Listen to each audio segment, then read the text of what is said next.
Have you noticed feeling super emotional lately, but you can't quite figure out why? Or maybe something sets you off and then it hits you later. Wow, I think that was about something from 20 years ago. If this has been happening more since menopause or perimenopause, there's actually a reason for it. And it's not the one most people are talking about. You know, the one where they say it's just hormones. Sometimes it's obvious. Like you'll hear a song on the radio, or you pass by a place that you used to go, or you run into someone you used to know, and boom, all these thoughts and emotions come back in a flood about an ex, an old friendship, or a painful time you went through years ago. And you're thinking, dang, I thought I already dealt with this. Why is this happening now? Why is this coming up now? Why am I feeling this now? Other times, you might have no idea what triggered the emotions that are bubbling up. You just know that you feel raw. You know, like you could burst into tears, snap, and lash out at somebody. Or like you just feel like you're going to crawl out of your skin. You know what I mean? It's confusing and disorienting. You maybe have noticed it happening more since menopause symptoms kicked in. So you figure, well, I guess it is just hormones. Everyone talks about it, right? Hormones and menopause. Hot flashes, weight gain, sleep issues. And these days, I even hear people talking about the connection between menopause and the emotional chaos. And that wasn't the case just a few years ago. But almost no one explains why you feel so emotionally out of control or hijacked. So I'm going to. Here's the thing. Your hormones don't just mess with your body and cause physical symptoms. They directly affect your nervous system. Some hormones are actually part of your nervous system, and it's all part of your body's communication network, like how all the systems in your body talk to each other and make things happen inside your body. Things like breathing and your heartbeat, blood flow, cell regeneration, everything. Your nervous system also regulates how you process and store emotions, or at least the biochemicals that are related to your emotions. So when your hormones are fluctuating and they're just like all over the place, your nervous system feels super sensitive and your emotions get stirred up. They aren't coming up out of nowhere. If you're suddenly noticing strong emotions connected to something from the past, even if you don't realize what it is exactly at first, there's still something unprocessed there around that. You still have some kind of energy around it in your field. Even if you haven't been aware of it, it's subconscious, which means beneath your consciousness, which means it's hiding from your awareness. But now your super sensitive nervous system is basically pointing it out to you so you can do something with it.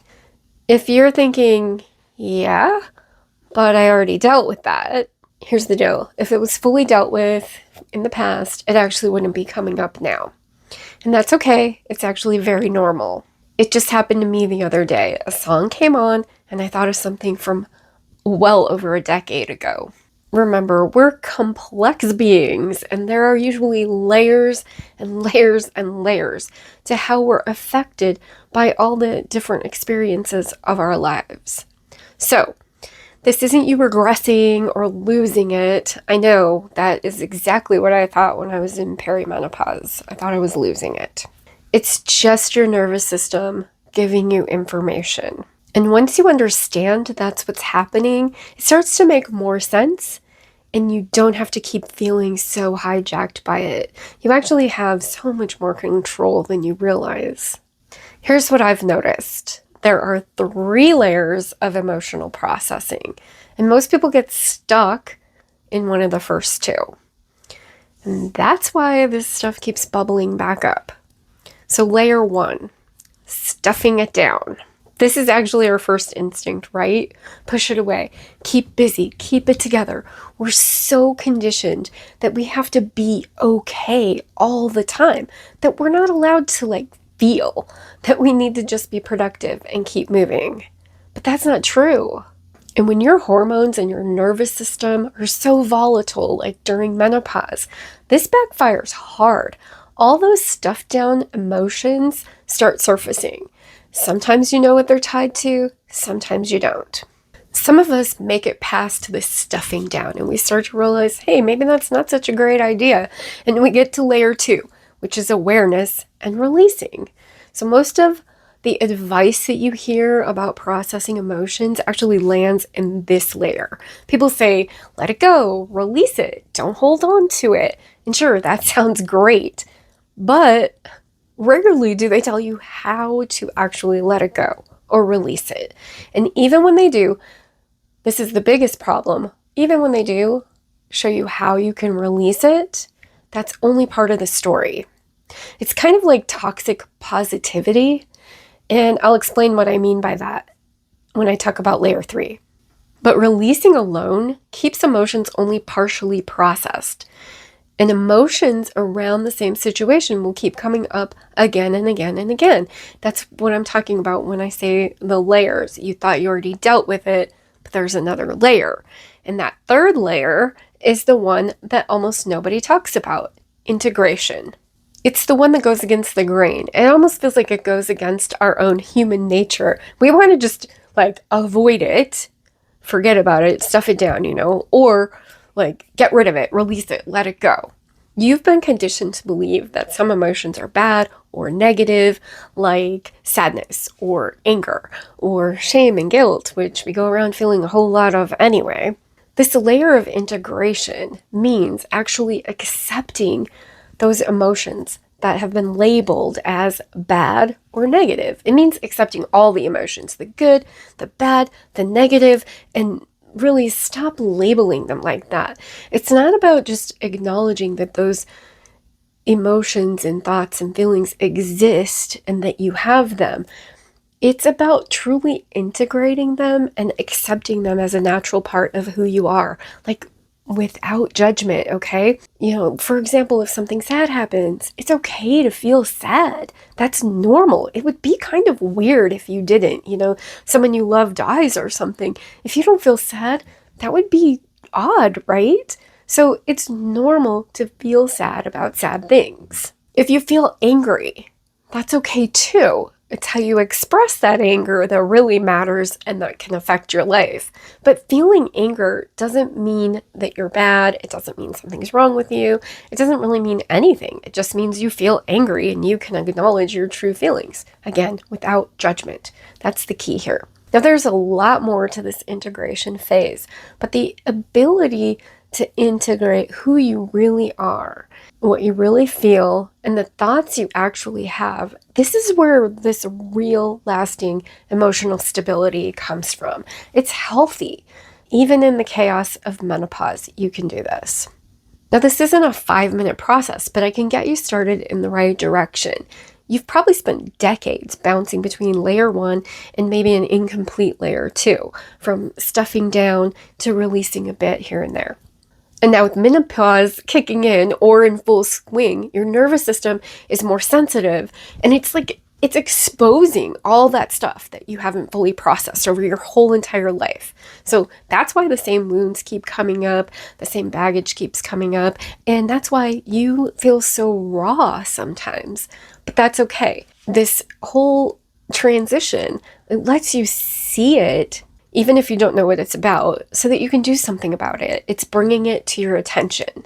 And I'm going to share exactly what you can do. First, give yourself some space. Breathe. Stop for a moment. Stop stuffing it down. Stop trying to keep yourself so busy that you don't see what's going on. We're always so focused on being productive. But actually, research shows that taking regular breaks will actually boost your productivity and your mental clarity. And we need a lot of that these days, don't we, ladies? You need that mental clarity. So give yourself those breaks. Give yourself that space, okay?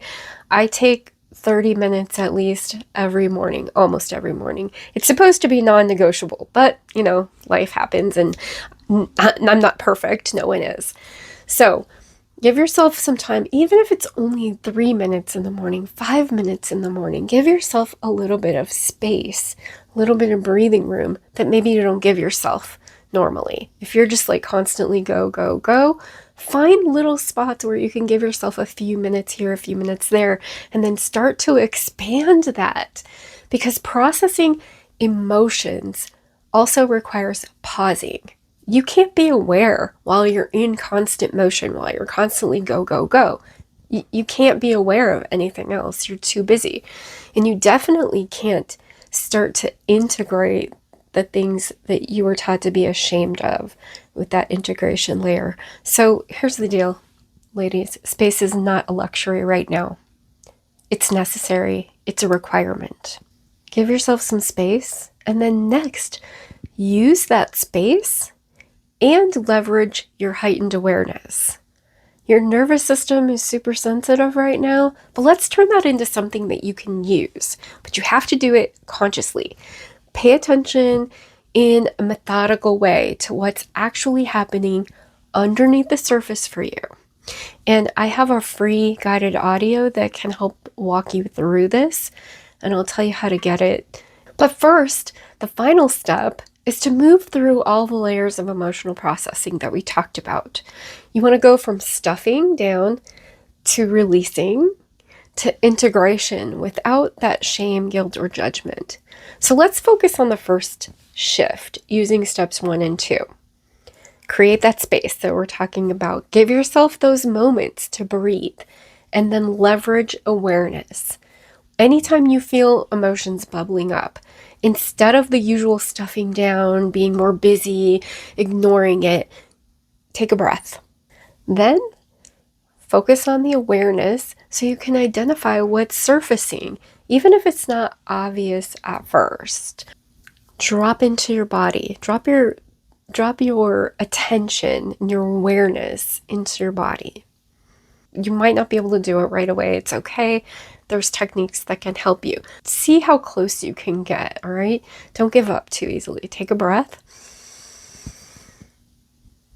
and put your attention in your body. Where do you feel tension?